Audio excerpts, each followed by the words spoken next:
Kosigi railway gate. ఇది కేవలం ఒక మార్గం కాదు, ప్రజల ప్రాణాలతో చెలగాటమాడుతున్న ఒక నిత్య సమస్య. అనారోగ్యంతో కొట్టుమిట్టాడుతున్న రోగులను ఆసుపత్రికి తరలిస్తుంటే మధ్యలో అడ్డుపడుతున్న ఈ గేటు ఆ కుటుంబాల పాలిట శాపంగా మారుతోంది. గంటల తరబడి నిలిచిపోతున్న వాహనాలు, సకాలంలో వైద్యం అందక కళ్ల ముందే ప్రాణాలు గాలిలో కలిసిపోతాయేమోనన్న భయం ఇక్కడి ప్రతి ప్రయాణికుడిని వెంటాడుతోంది.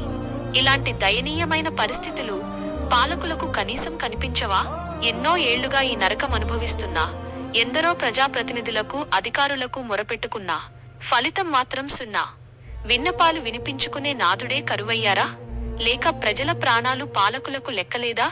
ఇప్పటికైనా సంబంధిత అధికారులు, ప్రజాప్రతినిధులు కళ్లు తెరవాలి.